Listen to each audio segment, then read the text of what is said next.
सच्चिदानंद रूपाय विश्वोत्पत्त्यादि Hathaway तापत्रय विनाशाय श्रीकृष्णाय वयं नुमः। ब्रह्मानंदं परम सुखदं केवलं ज्ञानमूर्तिम् द्वन्द्वातीतं गगनसदृशं तत्त्वमस्यादिलक्ष्यम् एकं नित्यं विमलमचलं सर्वधी साक्षीभूतम् भावातीतं त्रिगुणरहितं सद्गुरुं तं नमः। बोलिए सच्चिदानंद सद्गुरु भगवान की जय। एक बार फिर सत्संग से जुड़े हुए आदरणीय गुरु भाई बहनों का स्वागत। और परंपरा के अनुसार सत्संग के कार्यक्रम का प्रारंभ एक सुंदर भजन से अपेक्षित है। इसके लिए आदरणीय सतीश कुमार बेरी गुरु भाई जी आमंत्रित हैं कि जिससे सभी सत्संगी गुरु भाई बहनों की जो चित्त वृत्ति है वो गुरुदेव के प्रति उन्मुख हो जाएं और उत्सुक हो जाएं, गुरुदेव भगवान का प्रवचन सुनने के लिए एक भूमिका तैयार हो जाए। इसलिए उनसे निवेदन है कि एक भजन प्रस्तुत करने की कृपा करें।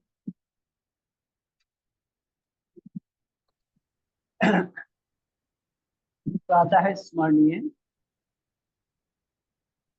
परम पूजनीय क्षोत्रिय ब्रह्मनिष्ठ युग पुरुष गुरु भगवान के चरणों में साष्टांग नमन। मंच पर उपस्थित मेरे सभी गुरु बहन भाइयों को मेरा सादर नमन, अभिनंदन और वंदन। एक भजन के द्वारा कार्यक्रम को आगे बढ़ा रहा हूं। भजन जो है जीवन की सच्चाई। बंदे चल सोच समझ कर क्यों ये जन्म गंवाए। बंदे चल सोच समझ कर क्यों ये जन्म गंवाए। बार बार ये नर्तन चोला तुझे न मिलने पाए। बंदे चल सोच समझ कर क्यों ये जन्म गंवाए। बचपन बीता आई जवानी खूब चैन से सोया। बचपन बीता आई जवानी खूब चैन से सोया। गुजर गई अनमोल घड़ी तो देख बुढ़ापा रोया।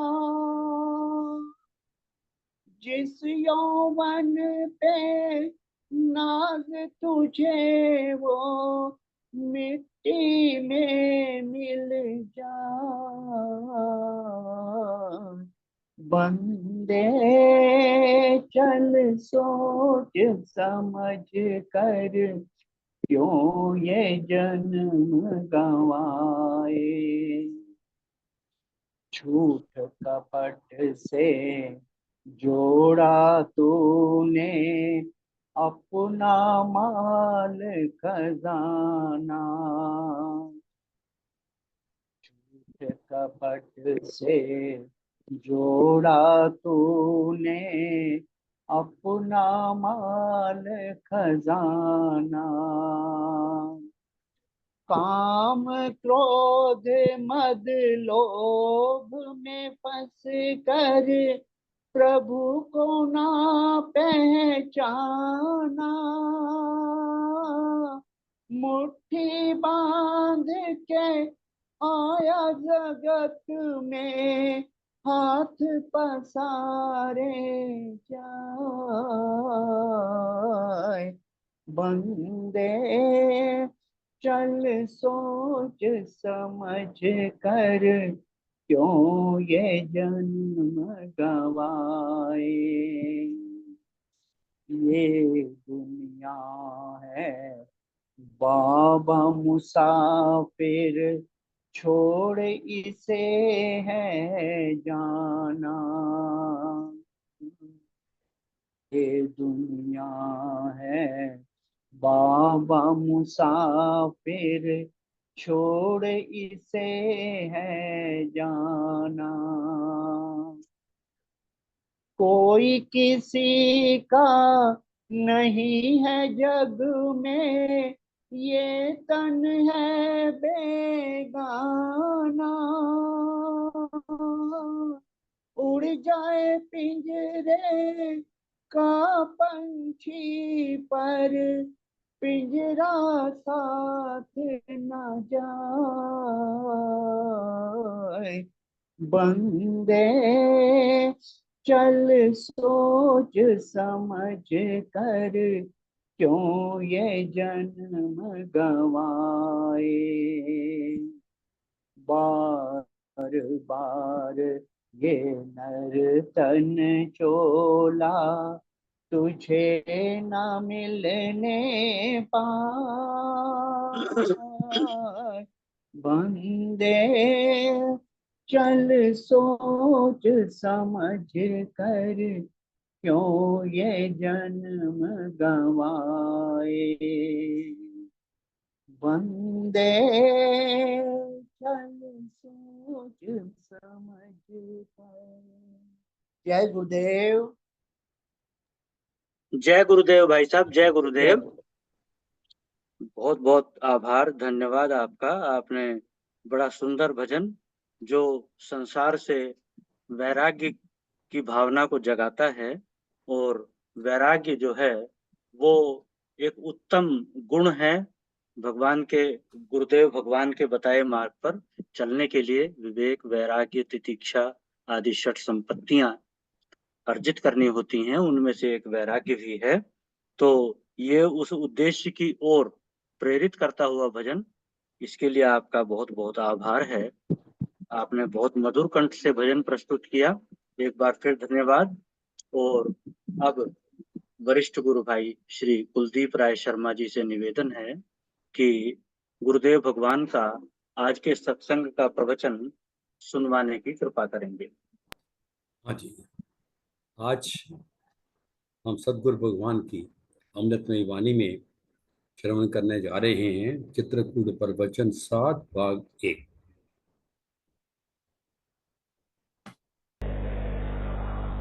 श्री राम जय जय राम। आवाज ठीक है जी? जी भाई साहब, आवाज बिल्कुल बढ़िया। श्री राम जय जय राम।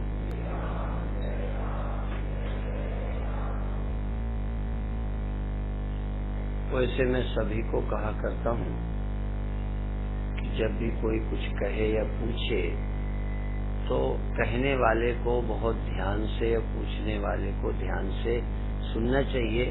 पहले समझाने से ज्यादा समझना चाहिए। इसी तरह अभी मेरे सामने एक प्रश्न आया है। प्रश्न बहुत अच्छा है पर उलझा सा है, मेरे को ही समझ नहीं आता कि क्या पूछना चाहा गया है। पर फिर भी हम लोगों को मोक्ष क्यों प्राप्त करना चाहिए?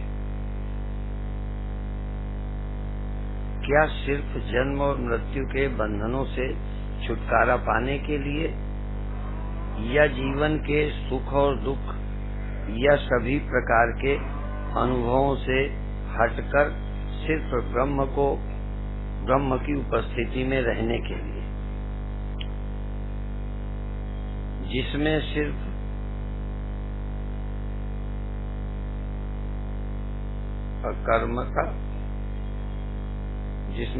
अकर्मता है और शरीर की कोई जरूरत ही नहीं। और अगर शरीर की जरूरत नहीं तो ब्रह्मज्ञानी शरीर को समाप्त क्यों नहीं कर देता? प्रश्न जरूर उनके दिल में उठा है। कोशिश करूंगा कि कुछ मुझे समझ में आ जाए प्रश्न, तो ठीक उत्तर बनता है। प्रायः हम व्यवहार में भी सुनते कुछ हैं, समझते कुछ हैं, बोलते कुछ हैं। पहले तो मोक्ष क्यों चाहिए? मोक्ष का अर्थ है शरीर प्राप्त न होना, ज्ञान होना ही नहीं। ज्ञान का जो परिणाम है,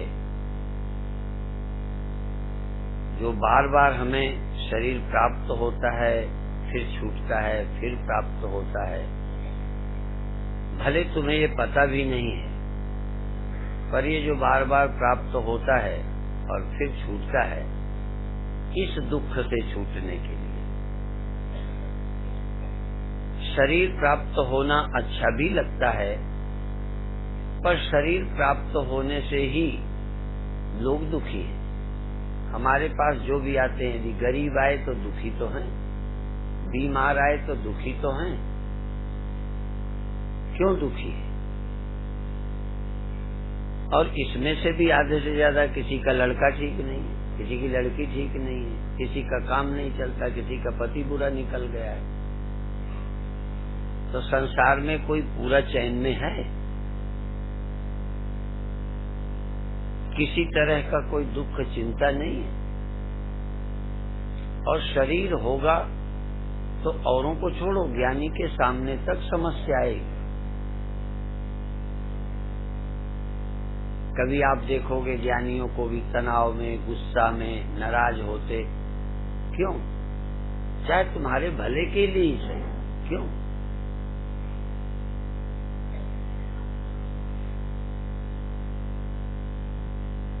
शरीर धारण करते ही कुछ समस्याएं गले पड़ जाती हैं।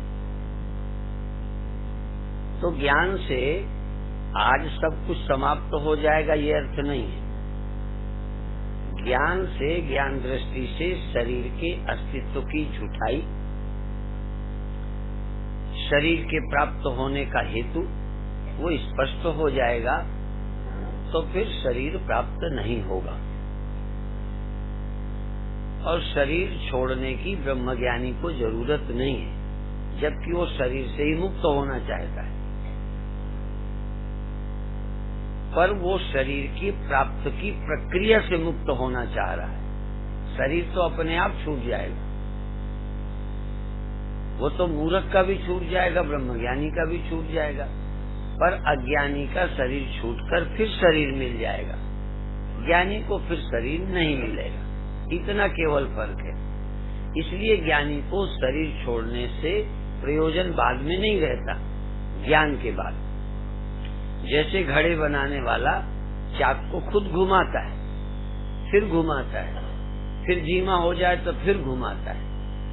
यदि बनते देखा हो तो हम गांव में पैदा हुए, घड़े बनाते देखे, चाक को खुद घुमाता है, जब धीमा होता है घड़ा बनाता है, धीमा होने लगे तो फिर बनाता है। पर आखिरी वाला बर्तन बनाकर चाक घूमता भी हो तो पकड़कर उसे रोकता नहीं है। कौन उसकी बिजली जा रही है? अब कोई ताकत लगा नहीं रहा है, अब कोई खर्च नहीं है, घूमता रहे जब तक घूमना है। अब वो आप रुक जाएगा। तो इस प्रारब्ध से जो हमें शरीर मिला है, और फिर नए कर्म करके, नई वासना करके फिर हम चाक को घुमाते रहते हैं, फिर नई वासना, फिर शरीर प्राप्त करते हैं, ये चाक घुमाने जैसा है। घूमने का तो मौत तो इस बार भी अपने आप हो जाएगी। बर्तन अधूरे रहें, यदि तुम्हें घुमाना ना हो तो चाक तो वैसे ही बंद हो जाएगा। बर्तन बनाने बाकी रहते भी चाक घूमता रह नहीं सकता, उसकी ताकत ही नहीं, पर उसकी ताकत तुम्हारी इच्छा है जो फिर घुमाते हो। तो तुम संसार में कुछ पाने के लिए बार बार देह को प्राप्त करते हो। कुछ पाना चाह रहे हो, संसार में तुम्हें सार दिख रहा है, यदि बुढ़ापा आ जाए तो दवा खा के जवानी लाते हो, यदि बूढ़े होके मरने का आ जाए तो फिर बहुत अधूरी इच्छाएं नहीं है तो फिर बच्चा बन के आओगे, और यदि तुम्हें लगा आदमी होके काम नहीं बनता तो कुत्ता हो जाओगे। क्योंकि आज के आदमी की इच्छाएं मनुष्य होके पूरी नहीं हो सकती जब तक कुत्ता न बने। क्योंकि आदमी बन के धर्म से जीना पड़ेगा, कुछ नीति मर्यादा से जीना पड़ेगा, काम सुख भोगने के लिए भी कुछ सिद्धांत अपनाने पड़ेंगे। छुट्टा सांड की तरह नहीं तुम्हें छोड़ा जा सकता। तुम सांडे बनो तो ठीक है। तो जिनकी अति वासना होंगी वो उसी तरह का शरीर प्राप्त करते हैं, और उसके लिए भी तप करते हैं, भोग के लिए भी तप करते हैं, नहीं तो तुम सांड भी नहीं बनोगे। सुख भोगने के लायक अगला जन्म हो, शरीर हो, अवस्था प्राप्त हो, तुम धन की वासना रखो तो अगले जन्म में धनिया ही बन जाओगे, जरूरी नहीं है, सांप भी बन सकते हो। सांप बन के धन की रखवाली करो। धनी होने के लिए वासना के साथ भी कुछ पुण्य चाहिए, नहीं धनी नहीं बन सकते। काम वासना के कारण ही तुम अगले जन्म में बड़े सुख पा जाओ, बल्कि तुम चरित्रहीन हो तो ये तक बोलते हैं, पर आजकल बोलने में अच्छा नहीं लगता गोस्वामी जी के अनुसार कि अगले जन्म में विधवा भी हो सकते हो। इस जन्म में यदि सेक्स का तुमने अधर्म पूर्वक इस्तेमाल किया है तो अगले जन्म में ज्यादा की छोड़ो, प्राप्त वाला भी खो सकता है। यदि तुम धनी होने के लिए चोरी करते हो तो अगले जन्म में वासना के कारण धनी बन जाओ, ये जरूरी नहीं है। हो सकता है थोड़ा बहुत जो मिल जाए पुण्य से वो भी चोरी के कारण तुम्हारी भी हो जाए।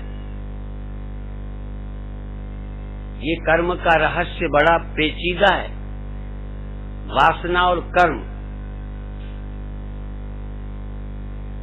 इस जन्म में भी आपको सब सुख नहीं मिल रहे,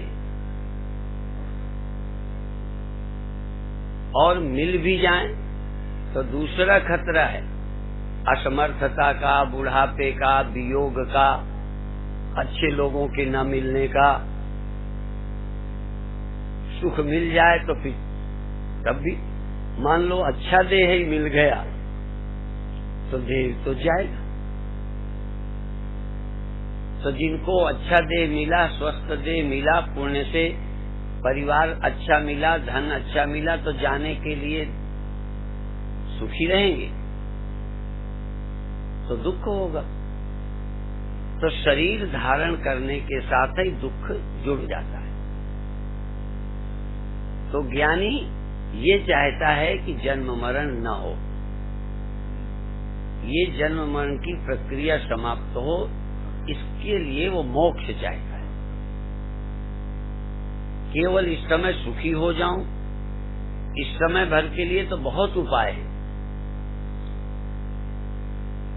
जैसे चोरी करके भी इस जन्म में धनी बन सकते हो, बेईमानी करके भी बन सकते हो, अनैतिक ढंग से काम सुख भोग सकते हो।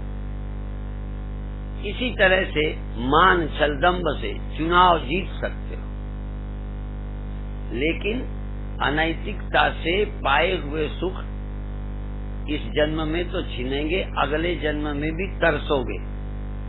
लोग कहते हैं उनसे कहानी की गहराई पर न जाकर या कहानी के ऊपरी विषय पर न जाकर उसके तह पर जाओ।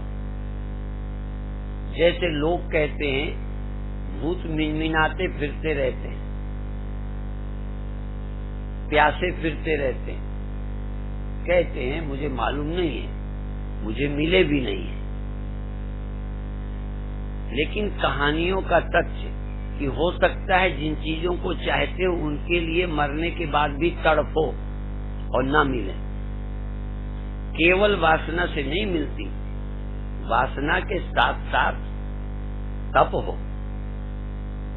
पूर्व जन्मों में तप किया होगा, धन की इच्छा रही होगी तो धनी हो जाओगे। केवल वासना से हो जाए तो फिर कहने क्या है। केवल इच्छाओं से ही सब कुछ नहीं मिलता, इच्छाओं की पूर्ति के लिए प्रयत्न करना पड़ता है। जैसे रिजल्ट, कौन लड़का अच्छा नहीं चाहता, अगला जन्म छोड़ो इस जन्म। कौन बच्चा है जो फेल होना चाहता, कौन बच्चा है जो 3rd डिवीजन पास होना चाहता, कौन अच्छा है जो बहुत ज्यादा नंबर नहीं लाना चाहे।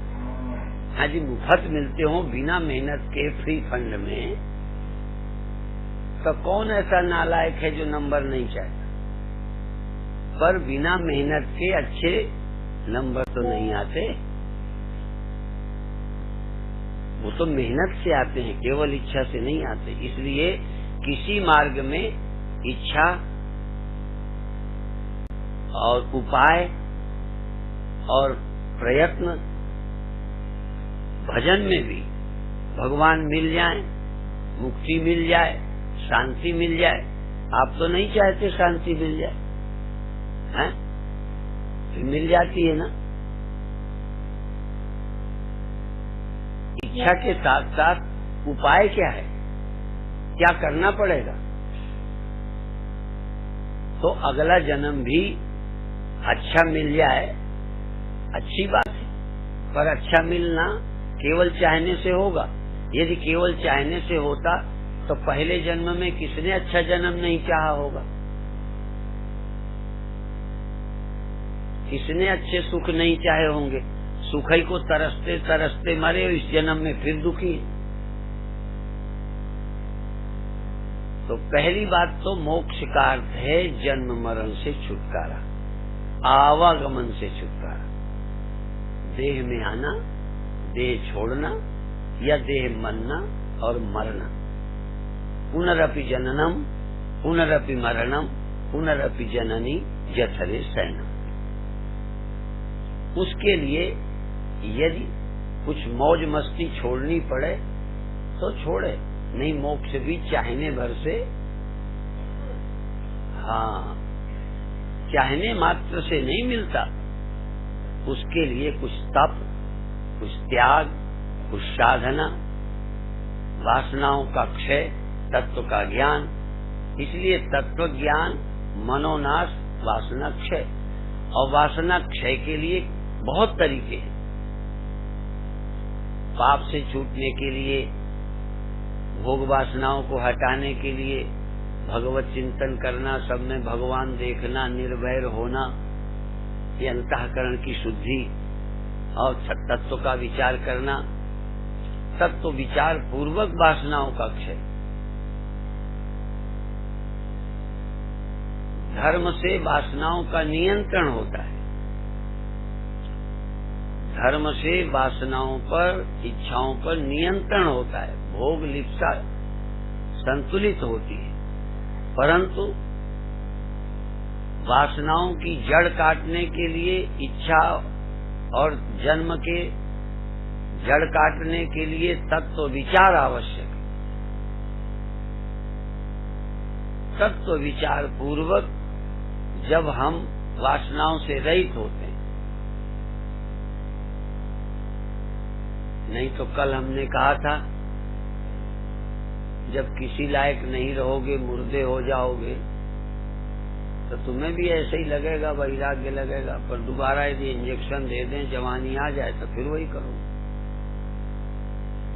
बीते वर्षों में ये मैंने बताया था कि जब आपकी जवानी चली गई, अब इस जन्म में नहीं मिलती, पर मान लो इस जन्म में भगवान कृपा कर दें दोबारा जवानी लौट आए, तो क्या करोगे? तुम्हारी लौट आए, पत्नी की नहीं।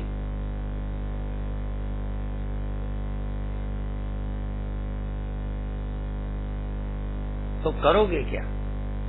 मुझे लगता है वही काम फिर करोगे, क्योंकि आपकी बुद्धि नहीं बदली, सोच नहीं बदली, जरूरत नहीं बदली, इरादे वही, समझ वही।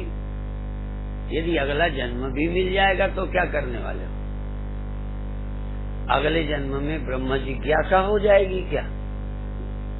और यदि इतनी आपकी अच्छे इरादे हैं कि अगले जन्म में हम जन्म लेके ब्रह्म ज्ञान प्राप्त करें, आवागमन से छूटें, तो इस जन्म में मनाइए क्या?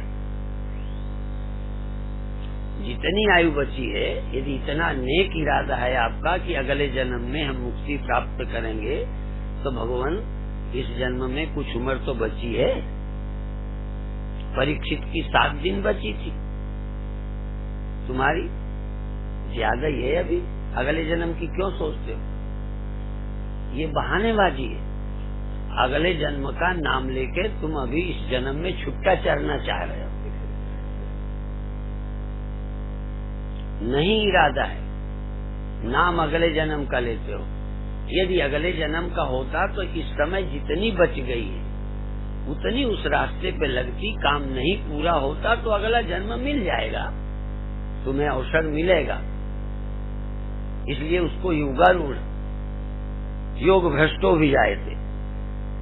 योग भ्रष्ट का मतलब है इस जन्म में लगा है, फिर भी इतनी आयु नहीं रह गई, इतनी योग्यता भी नहीं है, लगा है, तो नहीं काम पूरा होगा तो अगले जन्म में भगवान अवसर देंगे। सच्ची इच्छा होती है और प्रयत्न करता है तो भगवान अवसर देते हैं। उसके पाने के लिए तुमने तप किया है। अब पार्वती को बार बार, पार्वती में भूल जाता हूँ, कहते पार्वती तो बाद में तप के बाद जन्म लिया था, मैं भूल जाता हूँ। स्कूल कॉलेज सब एक ही नाम बोलता है। चलो सती थी जब, तो उन्होंने तप किया था। सिर्फ पति को चाह ही नहीं था, पति के लिए अन्य सब चीजों का त्याग किया था। उसको पाने के लिए भूखी नहीं, प्यासी नहीं, तप किया, जल गई, जाने क्या क्या किया, पश्चाताप किया तो वही मिले। तुम अपने अगले जन्म में पति पाने के लिए इसी जन्म में छोड़ो, 10 जगह घूमो, अगले जन्म में वही मिल जाए। इसी जन्म में जब वही नहीं चाहिए, 10 चाहिए, तो अगले जन्म में वही का क्या? और यही कसौटी है कि नारद कहते हैं कि क्या चक्कर में पड़ी हो।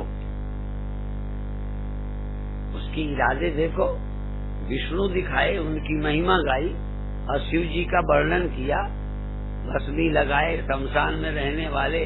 कहते हैं ऐसे घरों में कहीं स्त्रियां टिकती हैं?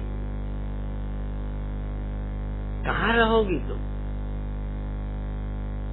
जहाँ सब साधन है, सुरक्षा है, व्यवस्था है, कहाँ ब्याह करो? नहीं राजी। तो जो भी तुम्हें प्राप्त करना है उसके लिए सत्य संकल्प हो, उसके अनुसार प्रयत्न हो। उपासना और भक्ति में भी आता है इच्छा,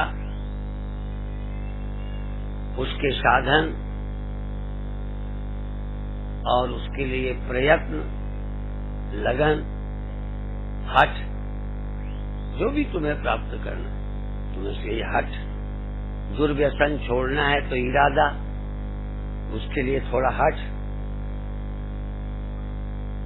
तो काम बनेगा। तो मोक्ष का मतलब है, मोक्ष का मतलब ज्ञान ही नहीं, ज्ञान तो मोक्ष का साधन है। ज्ञान से मोक्ष की प्राप्ति होती है। ज्ञान से जन्म मरण भ्रम जाता है, और भ्रम जाने से ही जन्म मरण की जो अंदर प्रवृत्ति है वो खो जाती है। केवल जगने मात्र से स्वप्न के दुख चले जाते हैं। जगने मात्र से देखो, बीते हुए दुख दो तरह से समझो। जागृत के भी दुख चले गए, बिना ब्रह्म ज्ञान के। बिना ब्रह्म ज्ञान के लड़के के मरने का दुख 2 साल बाद गया। पहले के मान अपमान जेल के दुख गए। बहुत सारे दुख इस जन्म में भी जब बीत चुके बीत चले, लेकिन स्वप्न के दुख जाते हैं और जागृत के जाते हैं, दोनों में बड़ा फर्क है। जागृत के दुख चले गए, जागृत की संकट के समय गए, पर उनमें सत्य बुद्धि बाकी है। लड़का मेरा मर गया है, दुख तो अब नहीं है, लेकिन लड़का था, सचमुच था, मर गया है, दुख तो हल्का हुआ है। पर स्वप्न में मर गया तो जागते ही लड़के का दुख ही नहीं गया, लड़के की मृत्यु के दुख के साथ लड़का था, लड़का मरा है, ये बात भी झूठी लगने लगी। झूठी लगना और चले जाने में फर्क है। हम जगत को सिर्फ अनित्य ही नहीं मानते, हाँ, मिथ्या मानते। ब्रह्म सत्यम जगन मिथ्या जीवो ब्रह्मैव न परा। जागृत जब तक रहोगे तब तक जगत तुम्हें अनित्य तो लगने लगा, और अनित्य तो जिज्ञासु को ब्रह्म ज्ञान के पहले 4 चीजें चाहिए: विवेक, वैराग्य, सत संपत्ति, मुमुक्षुता। अविवेक माने नित्यानित्य वस्तु विवेक, नाशवान है, नहीं रहने वाला है, इतना विवेक तो शुरू में चाहिए। पत्नी नहीं रहेगी, पति नहीं रहेगा, ये धन जोड़ा तुम्हारे साथ नहीं जाएगा। तो जागृत का मेरा धन चला गया, परिवार गया, और मैं याद कर रहा हूँ, भले दुख कम हो गया, लेकिन फिर भी ये मेरी बुद्धि में है कि था, चला गया है।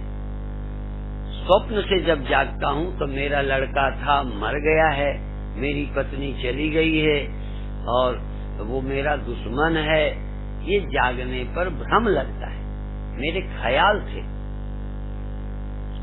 जागने का मतलब वो ख्याल था, और अनित्य का मतलब था, रहा नहीं। तो जब तक जगत मिथ्या नहीं लगता, हाँ, अनित्य तो मूर्ख को भी लग रहा है। इसके लिए आपको बहुत झीनी सोच की जरूरत नहीं है। जगत की अनित्यता सबको लग रही है। और फिर जब नहीं रहा तब अनित्य समझाने की क्या जरूरत? वो तो तुम्हें खुद ही पता लगे, बाप नहीं रहा, पत्नी नहीं रही, बेटा नहीं रहा, मेरा धन चला गया। तो बेटा चला गया, अब ये भी समझाना है क्या? अनित्य तो समझ ही गए, नहीं पहले समझे तो जाने के बाद तो समझ गए, लेकिन दुख झूठा नहीं लगा। बेटा था ही नहीं, एक ख्याल था। ये बात समझ नहीं आई, पर जब हम नींद से जागते हैं, सपने से, तब जानते हैं जो देखा था वो स्वप्न था। इसलिए हानि लाभ का दुख सब स्वप्न था। इसलिए स्वप्न के दुख जाते नहीं, झूठे लगते। स्वप्न की पद के पदार्थ गए नहीं, झूठे लगे। स्वप्न है, काल्पनिक है, वास्तविक है ही नहीं, ये समझ में आए। तो जगत जब तक वास्तविक नहीं है, ये समझ नहीं आता। इसलिए विचार का विषय है। वेदांत के अपने एक शब्द हैं, ब्रह्म सत्यम जगन मिथ्या जीवो ब्रह्मैव न परा। वेदांत का मुख्य एक विषय है जगत का मिथ्यात्व निश्चय। जगत स्वप्नवत है, जगत में जगत की सत्यता ही नहीं है। जैसे स्वप्न में मेरी सत्यता थी, स्वप्न की नहीं थी। भले जागने पर पता चला कि वहाँ मैं अकेला था, स्वप्न में बहुत कुछ था, पर जाग कर क्या जाना। जितना देखा उतना था कि तुम अकेले थे, तुम अकेले ही सच्चे थे, और जगने पर तुम अकेले बच भी गए। स्वप्न के समय में से केवल तुम बचे। तुम का मतलब तुम्हारा वो स्वप्न वाला देह नहीं, वहां केवल सत्य तुमसे, बाकी स्वप्न था। अभी भी केवल तुम सत्य हो, सब स्वप्न है। क्या ये स्पष्ट है? सब स्वप्न है। फिर दूसरा देखो, जगत की ब्रह्म से भिन्न सत्यता नहीं है। यदि इसमें सत्यता है, जैसे स्वप्न में सत्यता थी, वो भी तुम्हारी थी, लगती थी स्वप्न की, पर वहां सत्यता तुम्हारी थी कि स्वप्न की थी? तुम्हारी सत्यता से स्वप्न सत्य लगता था, तुम वहां मौजूद थे। भले तुम ठीक से समझते नहीं, लेकिन यही बात तो जागृत में क्लियर हुई कि सत्य में अकेला था, बाकी सब स्वप्न था। स्वप्न में तुम उसमें से, तुम्हारा ही, तुम ही स्वप्न की तरह सब सत्य लग रहे थे। तुमको लगता था मेरे से अलग ये सत्य हैं, ये सत्य हैं, वो सत्य हैं, सब सत्य हैं। स्वप्न में भी अनित्यता थी। फिर समझो, मिथ्या और अनित्यता को समझो। स्वप्न में भी जगत अनित्य लगता था। पत्नी मर सकती है, बेटा मर सकता है, सांप मुझे काट सकता है, मैं मर सकता हूँ। अनित्य तो स्वप्न में भी समझ रहे थे, फिर जागने की क्या जरूरत? स्वप्न की अनित्यता तो स्वप्न में भी समझ रहे थे, पर स्वप्न झूठा है ये जाग के समझा। इसी तरह जगत की अनित्यता न रहने की समझ तुम्हें है, नहीं तो डर ही न लगता। मरने का डर लगता है कि नहीं? क्या मान के नित्य है? नित्य है तो मरने का डर क्यों? तुम्हें पता है कि ये नहीं रहेगा, खतरा है। जगत के अनित्य, जैसे स्वप्न में भी स्वप्न के अनित्यता का न रहने का डर रहता है, अपने मरने का, लड़के के मरने का, पत्नी के लड़ने का, ये सब वहाँ सब कुछ लगता है, पर स्वप्न स्वप्न नहीं लगता। स्वप्न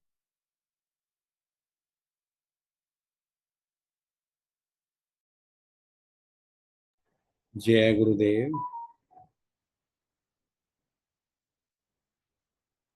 जय गुरुदेव भाई साहब, जय गुरुदेव। आज का सत्संग का प्रवचन गुरुदेव भगवान का यहीं संपन्न हुआ। आज के प्रवचन गुरुदेव भगवान ने किसी जिज्ञासु के प्रश्न का उत्तर देते हुए बड़ी महत्वपूर्ण कई बातें समझाई हैं। सबसे पहली कि मोक्ष क्यों चाहिए, शरीर प्राप्त होने और छूटने के दुख से मुक्ति चाहने की, मुक्ति प्राप्त करने के लिए को ही मोक्ष कहा जाता है। मोक्ष है शरीर का प्राप्त ना होना। शरीर होगा तो ज्ञानियों को भी समस्या आती है। गुरुदेव कहते हैं कि ज्ञान से शरीर प्राप्त होने का कारण स्पष्ट होगा तो शरीर के दुख रहते हुए भी आप चैन से रह सकते हैं, क्योंकि शरीर होगा तो उसकी समस्याएं होंगी और वो ज्ञानी को भी होंगी।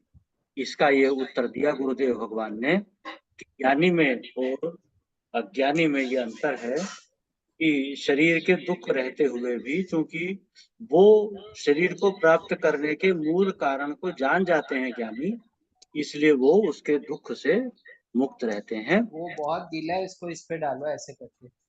और चाक का उदाहरण दिया जिससे कुम्हार मिट्टी के बर्तन बनाता है, जैसे नहीं भाई साहब, बहुत डिस्टर्बेंस है, तो तीव्र बहुत करता है। हाँ डिस्टर्बेंस बहुत है भाई साहब। हाँ, हटा देता हूँ। हाँ, डिस्टरबेंस है, सही कह रहे हैं हम नहीं। जी। ठीक है भाई साहब। चाक का उदाहरण दिया है कि चाक को घुमाया जाता है, बर्तन बनाते रहते हैं, फिर वो धीमा पड़ जाता है तो फिर घुमाया जाता है। उसी प्रकार जो ये आवागमन का चक्र है हमारा, इसको हम अपनी इच्छा से स्वयं चलाते हैं और जन्म मृत्यु प्राप्त करते रहते हैं, लेकिन हम इस बात को जानते नहीं हैं।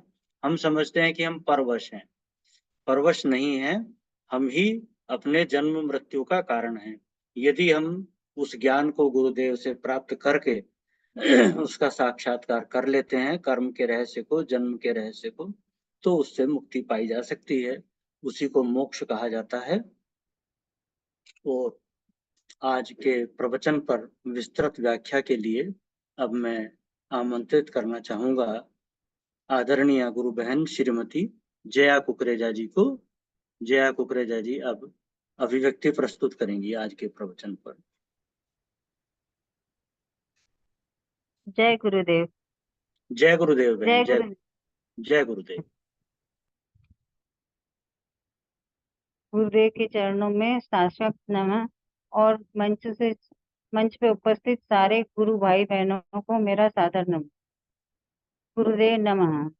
आज के प्रवचनों में गुरुदेव जो है एक प्रश्न के उत्तर के रूप में हमारे ज्ञान की वृद्धि कर रहे हैं, और जो संशय हमारे जैसे कई अज्ञानी लोगों के मन में उत्पन्न होता है उसको दूर करने की कोशिश कर रहे हैं। प्रश्न यह है कि हम लोगों को मोक्ष क्यों प्राप्त करना चाहिए? क्या सिर्फ जन्म मृत्यु के बंधन से छुटकारा पाने के लिए, या सिर्फ सभी सुखों और दुखों तथा अनुभवों से हटकर, या सिर्फ ब्रह्म की उपस्थिति में रहने के लिए जिसमें अकर्मता है और उसके लिए देह की जरूरत ही नहीं है? और यदि शरीर की जरूरत नहीं है तो ब्रह्मज्ञानी शरीर को समाप्त क्यों नहीं कर देता? तो गुरुदेव कहते हैं कि पहले तो यह है कि मोक्ष क्यों चाहिए। मोक्ष का अर्थ यह है कि शरीर का प्राप्त न होना। ज्ञान होने से ही सब कुछ नहीं होता। ज्ञान होने से तो ये हमें पता पड़ता है कि ये शरीर हमें क्यों मिला है और उसका क्या हेतु है।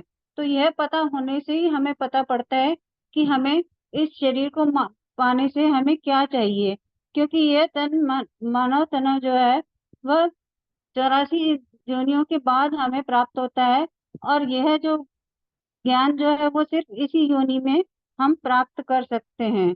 तो गुरुदेव इसके लिए कहते हैं कि ज्ञान होना ही जरूरी सब कुछ नहीं है। ज्ञान का परिणाम यह है कि ये शरीर बार बार जन्मता है और मृत्यु को प्राप्त करता है, लेकिन हमें पता ही नहीं होता कि यह बार बार प्राप्त होता है और छूटता है। तो उस दुख से मुक्त होना ही मोक्ष है। शरीर प्राप्त होना अच्छा भी है, परंतु शरीर के होने से लोग दुखी भी हैं, क्योंकि जब भी कोई गरीब है, कोई बीमार है, कोई पारिवारिक परेशानी से दुखी है, कोई का काम नहीं चलता है, अर्थात संसार में कोई भी व्यक्ति जो है पूरी तरह से चैन में नहीं है। गुरुदेव कहते हैं कि औरों की तो छोड़ो, लेकिन जो ज्ञानी हैं उन्हें उन्हें भी शरीर से समस्या है। वह कई बार तनाव में होते हैं, क्रोध में होते हैं, या कुछ होते हैं, चाहे वो हमारी भलाई के लिए हो, लेकिन वह भी उसमें कई बार दुखी होते हैं। तो और आगे गुरुदेव कहते हैं कि ब्रह्मज्ञानी को जो है शरीर छोड़ने की जरूरत नहीं है, क्योंकि ब्रह्मज्ञानी तो शरीर प्राप्त होने की प्रक्रिया को छोड़ना चाहता है, क्योंकि शरीर तो सभी का अपने आप छूट ही जाएगा, चाहे वो अज्ञानी हो या ब्रह्मज्ञानी हो। समय के साथ हर किसी का शरीर छूटना ही है। सिर्फ फर्क यह है कि अज्ञानी का शरीर छूटने के बाद दोबारा जन्म लेगा, लेकिन परंतु ज्ञानी है तो उसको वह दोबारा शरीर प्राप्त नहीं होगा। उसके लिए गुरुदेव कुम्हार का उदाहरण देते हुए समझाते हैं कि जिस तरह से घड़ा बनाने के लिए कुम्हार चाक को घुमाता है, यदि वो रुक जाता है तो उसे दोबारा घुमाता है।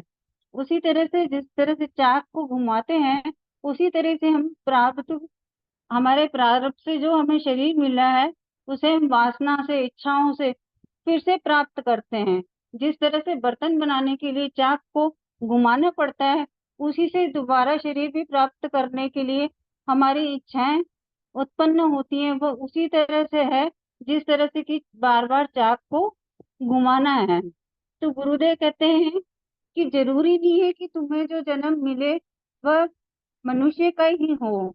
यह जन्म तुम्हें कुत्ते का भी हो सकता है, किसी और का भी हो सकता है। मनुष्य की इच्छा जो होती है, जैसी इच्छाएं होती हैं उसी तरह का शरीर उसे मिलेगा।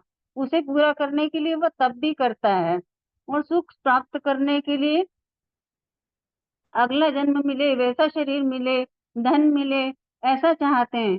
पर जरूरी नहीं कि अगले जन्म में भी जो है वह धनी हो जाए, धनी हो जाए, कि बस धनी मिले। उसके अंदर जो है, जो सांप की योनि को भी प्राप्त कर सकता है कि तुम धन की रखवाली करो। धन होने के लिए इच्छा के साथ साथ कुछ पुण्य भी होने चाहिए, तभी तुम धनी हो सकते हो। यदि किसी आदमी में काम वासना ज्यादा है, तो ये जरूरी नहीं है कि अगले जन्म में उसे ऐसा जन्म मिले कि उसे सब कुछ प्राप्त हो सकता है कि अगले जन्म में जो वो प्राप्त कर सकता था वह भी न मिले, उसकी अति वासना के कारण। गुरुदेव कहते हैं कि वासना और कर्म का रहस्य बहुत कठिन है। इस जन्म में भी हमें सभी सुख प्राप्त नहीं है, और यदि मिल भी जाए तो उसके अंदर हमें बुढ़ापे का, असर का, वियोग का डर तो है ही, अच्छे लोगों का ना मिलने का। और यदि अच्छा देह मिल भी जाए तो यह एक दिन जाएगा ही सही। यह देह अच्छा है, परिवार अच्छा है, धन है, सब कुछ है, तो ये क्या सब हमेशा हमेशा हमारे साथ रहेगा? देह के साथ ये सब छूट ही जाएगा। अर्थात देह प्राप्त होने के साथ ही दुख जुड़ ही जाता है। ज्ञानी यह चाहता है कि जन्म मरण न हो, ये जन्म मरण की प्रक्रिया का चक्र समाप्त हो जाए, उसके लिए वह मोक्ष चाहता है। और यदि इस जन्म में सुख प्राप्त कर लूं उसके लिए, तो उसके पास बहुत से रास्ते हैं, अनेक रास्ते हैं। सुख प्राप्त करने के लिए चोरी करके धन प्राप्त कर सकता है, और जो भी सुख जो है वो अनित्यता से और गलत तरीके से पाए जाते हैं, वो इस जन्म में तो छीन ही जाएंगे, और अगले जन्म में भी इन सुखों के लिए शायद तुम्हें उसको तरसना पड़े। गुरुदेव कहते हैं कि ऐसा कहा जाता है कि भूत योनि भी इसलिए प्राप्त होती है कि तुम्हारी अति वासना और अधूरी इच्छाएं, जो कि मरने के बाद भी तुम्हें तरसने के लिए रहती है। इसलिए यदि कोई इच्छा पूर्ति हो तो उसके साथ तब भी जरूरी है। पिछले पिछले जन्म में यदि तुमने धन की इच्छा की होगी और उसके साथ तब भी किया होगा, तब तो तुम धनी हो जाओगे, सिर्फ इच्छा से नहीं। इच्छा पूर्ति के लिए प्रयत्न करना पड़ता है। जिस तरह से गुरुदेव उदाहरण देते हैं कि विद्यार्थी अच्छा रिजल्ट चाहता है, अच्छे नंबर चाहता है, परंतु हर किसी को अच्छे नंबर प्राप्त नहीं होते हैं। उसके लिए उसे मेहनत करनी पड़ती है, प्रयत्न करना पड़ता है, तभी वो अच्छे अंक प्राप्त कर सकता है। तो गुरुदेव कहते हैं कि इसलिए किसी भी मार्ग में कुछ प्राप्त करने के लिए इच्छा के साथ उपाय और प्रयत्न जरूरी हैं। जैसे कि भजन में भी भगवान मिल जाए, शांति मिल जाए, मुक्ति प्राप्त हो जाए, उसके लिए भी प्रयत्न करना जरूरी है। गुरुदेव कहते हैं कि सभी अगला जन्म भी अच्छा मिल जाए ऐसा चाहते हैं, पर ऐसा सिर्फ चाहने से मिल जाता तो पिछले जन्म में किसने ये जन्म अच्छा नहीं चाहा होगा, किसने अच्छे सुख नहीं चाहे होंगे, परंतु इस जन्म में फिर भी दुखी है। अर्थात मोक्ष का अर्थ यह है कि जन्म मरण से छुटकारा, आवागमन से छुटकारा, देह प्राप्त करना, देह छोड़ना, ये सब छोड़ना। बुद्ध कहते हैं पुनर्जन्म, पुनर्मरण, पुनर्जन्मी, जन्म ढणी। तो इसलिए कुछ मोक्ष प्राप्त करने के लिए भी तुम्हें कुछ छोड़ना पड़ेगा। मौज मस्ती छोड़नी पड़ सकती है, नहीं तो मोक्ष भी सिर्फ चाहने से नहीं प्राप्त हो सकता। उसके लिए कुछ तप, कुछ त्याग, कुछ साधना, वासनाओं को छोड़ना, तत्व का ज्ञान। और वासनाओं के क्षय के लिए बहुत से तरीके हैं। पाप से छूटने के लिए, भोग वासनाओं को हटाने के लिए भगवत चिंतन करना, सब में भगवान को देखना, निर्भय होना, जिससे अंतःकरण शुद्ध हो जाए। क्योंकि धर्म से जो है वासनाओं को पर नियंत्रण रहता है और भोग लिप्सा संतुलित रहती है। परंतु वासनाओं और जन्म की जड़ को काटने के लिए तत्व विचार आवश्यक है। तत्व विचार से जब हम वासनाओं से रहित होते हैं तभी हम रहते हैं। गुरुदेव कहते हैं कि यदि जब इंद्रियां जवाब दे देती हैं तो एक वैराग्य उत्पन्न होता है। लेकिन यदि तुम्हें फिर से शक्ति उत्पन्न मिल जाए कि ईश्वर की कृपा से, तो क्या तुम्हारे इरादे अच्छे हो जाएंगे?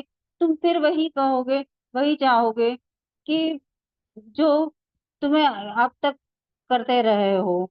कि इसीलिए गुरुदेव कहते हैं कि यदि तुम्हें अगला जन्म भी मिल जाए तो तुम क्या ब्रह्म ज्ञान प्राप्त करने के इरादे से चाहोगे? यदि यदि तुम्हारी यदि तुम्हारे इरादे अच्छे हैं तो इस जन्म में भी ब्रह्म ज्ञान प्राप्त करने की मनाही थोड़ी है।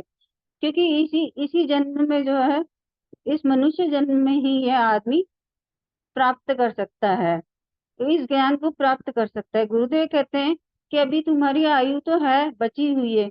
परीक्षा के पास तो सिर्फ 7 दिन थे। क्योंकि इस जन्म में अभी तुम सब भोगों को छोड़ नहीं पा रहे हो, इसलिए तुम जो है अगले जन्म का बहाना बना रहे हो।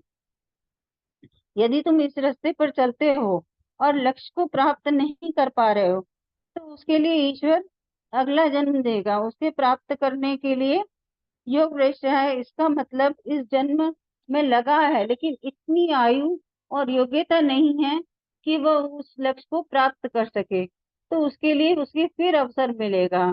भगवान सच्ची इच्छा और लगन है तो ईश्वर जरूर अवश्य अवसर देते हैं, क्योंकि उसके पाने के लिए तुमने तप किया है। जिस तरह से गुरुदेव कहते हैं कि सती ने शिव को प्राप्त करने के लिए अगले जन्म में उसके लिए तप, पति के रूप में पाने के लिए, तो उसके लिए उसने तप, उपवास, पश्चाताप और बहुत कुछ साधना सब कुछ किया, तभी उसको वो प्राप्त कर सकी। तो इसके लिए किसी भी चीज को पाने के लिए सत्य संकल्प और उसके अनुसार प्राप्त होना चाहिए, प्रयत्न होना चाहिए। उपासना और भक्ति में भी आता है कि इच्छा उसके साधन और उसके लिए प्रयत्न, लगन, हट जो भी प्राप्त करना है। अर्थात मोक्ष का मतलब ज्ञान नहीं, ज्ञान तो मोक्ष पर करने का साधन है। ज्ञान से जन्म मरण थम जाता है और भ्रम से ही जन्म मरण की प्रवृत्ति है जो वह खो जाती है। इस तरह से, जिस तरह से गुरुदेव कहते हैं कि स्वप्न में जागते ही स्वप्न के दुख चले जाते हैं, यद्यपि जागृत के दुख भी चले जाते हैं बिना ब्रह्म ज्ञान के ही। जैसे पुत्र के मरने का दुख समय बीतने पर चला जाएगा और पहले के दुख, मान अपमान, लाभ हानि सब चले जाते हैं। परंतु स्वप्न और जागृत के दुख में अंतर है। जागृत के दुख चले गए हैं परंतु उनमें सत्य बुद्धि बाकी है कि मेरा पुत्र मर गया है। दुख तो अब नहीं है, परंतु ये भाव है कि वह था और नहीं है। परंतु यदि स्वप्न में वह मर गया तो जागते ही यह सब दुख जो है वह सब चले जाएंगे, वह सब झूठे लगेंगे। झूठा लगने लगने जा झूठा लगने और चले जाने में फर्क है। ब्रह्मज्ञानी जगत को अनित्य ही न मानते हैं, मिथ्या ही मानते हैं। ब्रह्म ब्रह्म मन ब्रह्म ज्ञान जगत मिथ्या, जीवो ब्रह्मो जीवो। जिज्ञासु को ब्रह्म ब्रह्म ज्ञान प्राप्त करने के लिए 4 वस्तुएं चाहिए। विवेक, वैराग्य, संपत्ति और मुमुक्षुता। विवेक तो होना ही चाहिए क्योंकि उसी से यह पता पड़ेगा कि जो अनित्य है यह तो सब जानते ही हैं। क्योंकि धन चला गया, परिवार में किसी की मृत्यु हो गई, तो वह सब उससे ये सब पता तो पड़ता ही है कि यह जो है नाशवान है, भाई है लेकिन आगे नहीं होगा। परंतु सपने का दुख जो होता है वह झूठा लगता है। वह सब दुख काल्पनिक लगता है, लेकिन जगत का जो है वास्तविक लगता है। वेदांत के शब्द हैं कि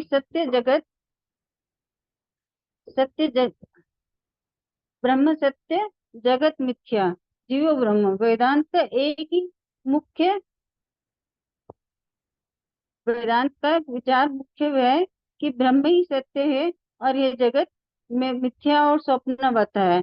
जैसे स्वप्न में हम मेरी ही सत्यता थी कि देह की नहीं थी, जिससे हम सब अनुभव करते हैं। क्योंकि यदि स्वप्न में जो हम सब कुछ देखते हैं वह सब सत्य लगता है, लेकिन जब जागते हैं तो तब पता पड़ता है कि सिर्फ मैं ही सत्य हूँ, बाकी सब झूठा था।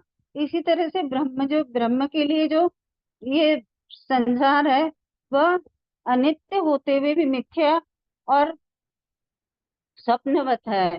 तो स्वप्न में जो है भी अनित्यता होती है कि स्वप्न में भी हमें ऐसा लगता है कि मुझे कि मेरा परिवार में कोई मर गया है, कोई चला गया है और मुझे सांप काट रहा है। तो स्वप्न में भी अनित्यता होती है वह, लेकिन हमारे जागने से जो है वह हमें सब झूठा और काल्पनिक लगता है। इसी तरह से जब गुरुदेव की कृपा होगी और ब्रह्म ज्ञान प्राप्त होगा तो यह ब्रह्म को पता पड़ेगा कि यह जो जगत है वह जो है वह ब्रह्म के कारण ही जगत है, नहीं तो वो मिथ्या और स्वप्नवत है। लेकिन यह सब जो है वो गुरुदेव की कृपा से ही होगा, उसके बिना नहीं हो सकता। क्योंकि ब्रह्मज्ञानी जो है वो अपने सत्य रूप में ही स्थित रहता है, तभी वो उसको पहचान पाता है। इसलिए गुरुदेव कहते हैं कि जीवन में प्रयास करना जरूरी चाहिए चाहिए चाहे लक्ष्य मिले या अनुभव मिले, दोनों ही बहुमूल्य हैं। इसी शब्दों के साथ जय गुरुदेव, जय गुरुदेव। जय गुरुदेव। बहन बहुत बहुत धन्यवाद, आपने आज के प्रवचन पर एक सार्थक और सारगर्भित अभिव्यक्ति प्रस्तुत की है, विषय को स्पष्ट किया है। आपका बहुत बहुत धन्यवाद है। आज के प्रवचन में गुरुदेव भगवान ने किसी जिज्ञासु के एक ऐसे प्रश्न का उत्तर दिया है जो प्रायः हम सबके मन में रहता है। हम सबका मन में ऐसे प्रश्न उठते रहते हैं, इसलिए आज के विषय में स्पष्टता बहुत आवश्यक है। और अब समय की सीमा तो शिखर को छू चुकी है, फिर भी मेरा अनुरोध है बहन सुदर्शन मुटरेजा जी से कि सार रूप में 4 शब्द कहकर आज के कार्यक्रम का समापन करने की कृपा करेंगे। श्री सद्गुरुदेवाय नमः। आज गुरुदेव ने पहले एक बात कही कि कोई बात कहे तो पहले उसकी पूरी बात सुनो, समझो और तब उत्तर दो। एक बात तो गुरुदेव ने ये कही। दूसरा, किसी का प्रश्न था कि मोक्ष क्या सुख दुख की छांव से हटकर सदा ब्रह्म में रहने के लिए मोक्ष चाहिए। तो गुरुदेव ने उसको समझाया कि मोक्ष माने पुनः शरीर की प्राप्ति न हो, पुनः मात्र शरीर की प्राप्ति ही ना हो, बल्कि ये शरीर बनने की प्रक्रिया से ही छूट जाए, ये ज्ञानी का लक्ष्य होता है। गुरुदेव ने कहा पुनः पुनः जन्मना मरना, ये जो भी जन्मता अच्छा लगता है, शरीर में रहना चाहते हैं, लेकिन जो जन्मने और मरने के दुख हैं उसकी मुक्ति, गीता में भी कहा दुख दोषानुदर्शनम, इसमें दुख और दोषों का दर्शन करो तो तुम्हें इसमें से विरक्ति होगी संसार इस शरीर से। और गुरुदेव ने एक बात ये कही, प्रारब्ध से शरीर मिला है पर कामना वासना के कारण शरीर बनने की प्रक्रिया समाप्त नहीं होती। इसके उदाहरण उन्होंने चाक वाले कुम्हार की कही, जब तक बर्तन बनाने हैं तब तक वो प्रयास करके चाक चलाता है, और जब उसको बर्तन नहीं बनाना तो लास्ट बर्तन होता है तो वो अपने आप, क्योंकि उससे प्रश्न किया था कि ज्ञानी फिर शरीर छोड़ क्यों नहीं देते ब्रह्म ज्ञान प्राप्त होने के बाद, तो उसके उत्तर में गुरुदेव ने समझाया कि जैसे लास्ट बर्तन बना, अब बर्तन बनाने की इच्छा नहीं है तो भी थोड़ी देर चाक चलता रहता है, जो पीछे जो शक्ति लगाई है एक बार चाक चलाया है तो चलता रहता है, और चूंकि उसको पुनः बर्तन बनाने नहीं इसलिए वो और प्रयास नहीं करता और वो चाक अपने आप रुक जाता है। यानी शरीर तो अपने आप प्रारब्ध से छूट जाएगा, लेकिन अगर तुम्हारी कामनाएं और वासनाएं पूरी ना, जो कि नहीं ही होती, क्योंकि सामान्य जो विवेकी नहीं है, जो सत्संग नहीं करते, जो विचार नहीं करते, उन्हें पता ही नहीं होता हम क्या क्या चाह रहे हैं और क्या क्या इच्छाएं कर रहे हैं, क्या क्या वासनाएं हमारे हृदय में जन्म ले रही है। तो चूंकि ये पूरी होती ही नहीं है, और ये भी गुरुदेव ने कहा कि कोई भी ऐसा नहीं है जिसकी सारी इच्छाएं पूरी हो जाए, तो फिर उसके लिए पुनः शरीर लेना ही होगा। अगर कोई काम करते करते आप उठे और फिर आप आएंगे तो उसी थाली पर बैठेंगे, क्योंकि आप वो अब आपकी अधूरी थी। तो प्रकृति सहायक है आपकी इच्छाओं को पूर्ति, पर गुरुदेव ने कहा इसके लिए अनुशासन बहुत जरूरी है, संयम बहुत जरूरी है। क्योंकि अगर तुमने इच्छाओं को खुला छोड़ दिया तो जरूरी नहीं कि मानव शरीर पर्याप्त हो जाए, और तुम मानव शरीर से कई ऐसी इच्छाएं होती हैं जो तुम्हें पशु शरीर में ले जा सकती हैं।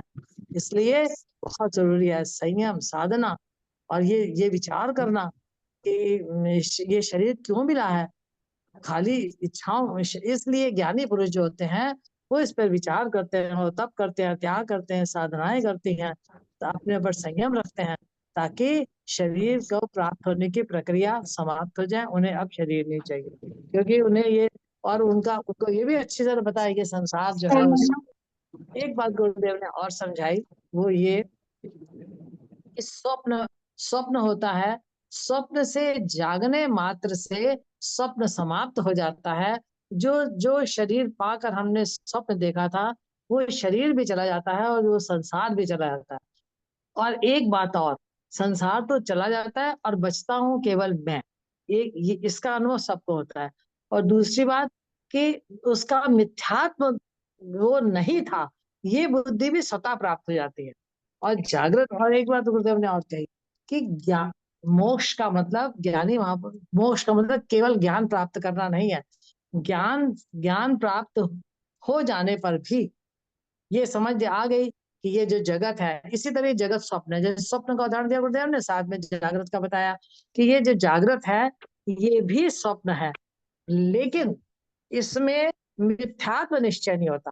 ये तो हम सब जानते हैं कि ये अनित्य है, ये नहीं रहेगा, ये नहीं रहेगा, इतनी बुद्धि तो सबको है। लेकिन ये मिथ्या है, ये बुद्धि नहीं आती। ये बुद्धि आती है साधना से। गुरुदेव कहते हैं इसके लिए साधना करनी होगी, तप, त्याग, संयम। चाहने को तो सभी भक्ति मुक्ति शांति चाहते हैं, लेकिन उसके लिए प्रयास करना होगा। जन्म की जड़ काटनी हो तो तत्व विचार करना होगा। और अगर तुम्हारी सच्ची इच्छा होगी, गुरुदेव ने ये भी कहा, अगर तुम्हारी सच्ची इच्छा होगी तो प्रकृति और पुरुष तुमको सहायक होंगे। इस जन्म में तुम्हारी नहीं भी इच्छा तो तुम्हें वैसा शरीर मिलेगा जिससे फिर तुम इस इच्छा की पूर्ति कर सकोगे। इसी के साथ मैं अपनी वाणी को विराम देती हूँ। श्री सद्गुरुदेवाय नमः। समापन की आज्ञा हुई है। गुरुर् ब्रह्मा गुरुर्विष्णु गुरुर्देवो महेश्वरा गुरु साक्षात पार ब्रह्म तस्मै श्री गुरुवे नमः। सर्वे भवन्तु सुखिनः, सर्वे सन्तु निरामया, सर्वे भद्राणि पश्यन्तु मां कश्चित् दुःख भाग् भवेत्। बोलिए गुरुदेव भगवान की जय, जय धर्म की जय, जय आज के आनंद की की जय। जय। नमो नारायण, नमो नारायण, नमो नारायण, नमो नारायण, नमो नमो नारायण। नमो नारायण, नमो नारायण।